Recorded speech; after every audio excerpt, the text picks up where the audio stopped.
Book 5 of 2020 was I Am the Messenger by Markus Zusak. I think that's how you say his name. This book was for book club, so somebody recommended it.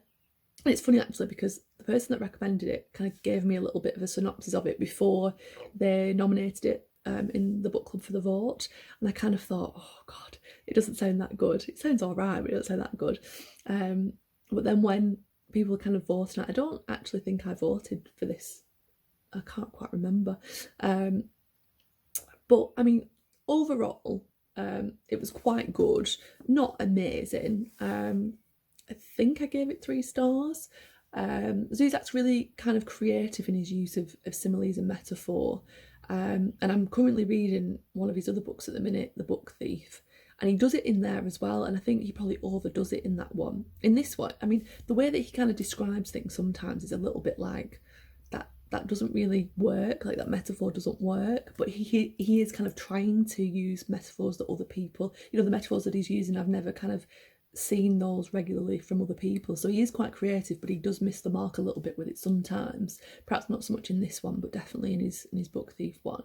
What Zuzak also does in this one is he kind of challenges convention, so he's quite postmodern in his approach to it. There's quite a few instances where he addresses the reader directly and brings them into the narrative of the kind of plot, which is, it was quite interesting because it's like, people don't often do that. And I've only seen it once before in another postmodern book, which was Kimberly's Capital Punishment by Richard Millward. And it was kind of interesting when I read that book because that book was awful, but it had like a lot of postmodern things that it was playing around with. And I kind of thought, yeah, books don't really do that. I mean, there is a reason obviously why they don't do it, because it would get quite tiresome to be doing it all the time, but it was just an interesting kind of change of convention, that challenging of, why does a book have to be like this? So I kind of enjoyed that about it, because it was kind of a postmodern philosophisation of what's the purpose of life. So although the plot itself is quite like, it's not heavy, it's not philosophical, like overtly, but it is implied throughout that there's this kind of questioning of what is the purpose of life, and are you living your life how you best should live it, basically.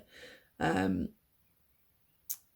plot was quite good initially, it had an ignition point, it had kind of like a change in the character, and it was kind of progressing nicely, but it kind of then got repetitive because there was basically, it gets like a playing card and there's like instructions on this playing card of a fashion, but then that there's going to be like 3 other cards, so by the time you've got to card 2 you're like, oh, there's going to be another one, and then there's going to be another one, and then surprise surprise there's even another one on top of that, and it's kind of like, okay, too many cards. So it's kind of like my only, because essentially it was repetitive, so he gets the card, he's got to do things that are on the card, and then he does them, and then he's kind of also going back and seeing the other people from the other cards, and he's doing the same things with them, and it's getting kind of like repetitive, it's kind of getting quite monotonous, which could be intentional because life is repetitive, it is kind of on repeat if you really think about your life, so it kind of is a little bit of an allusion to that philosophy, but it kind of, the book is it's quite big, like a lot of it could be cut out, and just have the kind of essential bare bones of it would make it a bit more clear and direct. And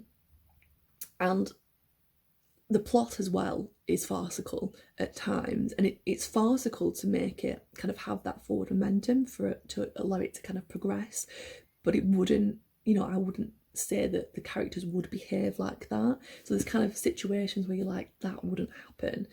This whole thing is kind of the story's about is kind of a little bit of far-fetched, if you will, so you kind of have to accept that it's far-fetched and kind of go along with it in order to enjoy it.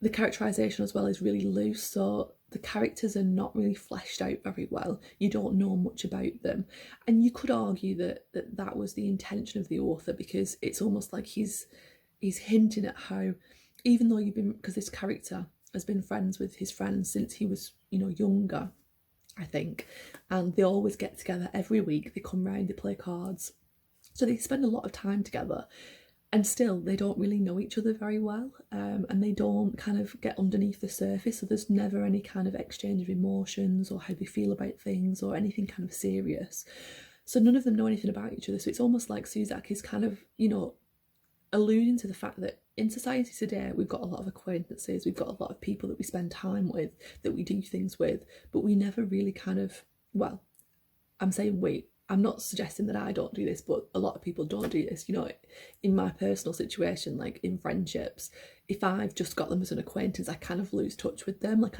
I need deep connection with people. I need to talk about like deeper things and get to know that person inside and out before I want them in my life all the time. You know, for me, I don't want to just be acquaintances with somebody, and if I've been an acquaintance with someone for about a year and I still don't really know them, I kind of give up on them and just move on to somebody else who's open to that connection. So, you know, but this character is showing that, you know, in his situation, he's quite happy to have these acquaintances and not really know much about them, which explains why the reader doesn't know much about them either. Zusak is kind of like trying to appeal to the readership to take ownership of your life and take responsibility for how you behave in the world.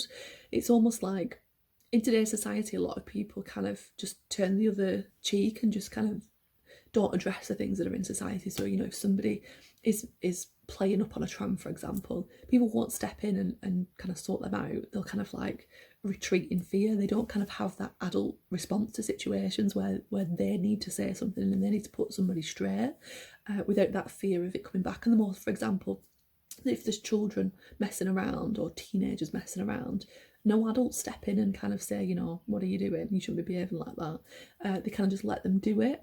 And, you know, because it's easier to do. So kind of Zuzak's kind of showing that in society you need to take responsibility and you need to do something about the way other people are behaving. Like who else is going to do it? You know, in olden times, not olden times, that's probably the wrong way of saying it, but like, you know, 50 years ago, if someone was playing out on the street and they were being like antisocial, older adult people would be around and would challenge that behaviour. Like I remember as a child when we've been messing around and stuff, we've had adults come and tell us off and, you know, we've behaved.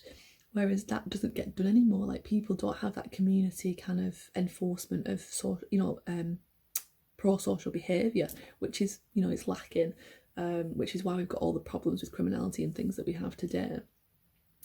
Zusak as well is suggesting that you need to take responsibility for your own life and your own choices and not kind of blame other people for where you are. Like you have the power to change your life and how you live your life, and you will then be able to achieve your potential, because, you know, most people kind of skate through life. They kind of just course through life and don't achieve what they could actually achieve because it takes effort.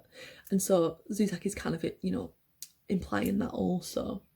I mean, if you can overlook the flaws with the book, you know, all the kind of, you know, farcical plot, loose characterisation, and kind of recognise that maybe Zusak was doing it intentionally, it is quite an enjoyable read. It's a bit long, you know, there is a section, you know, probably this third bit, I think, could probably be cut out, to be honest, because it did get quite repetitive and kind of samey, but the book as a whole was quite enjoyable to read, and it's really easy to read. Like the writing's massive, big margins that we always love, so it's quite easy to get through. So, you know, I would probably recommend it as a way to pass time, but it's not amazing, but it, you know, it leaves you with some kind of thoughts about your own life and your own relationships with people, so it could be worth a read.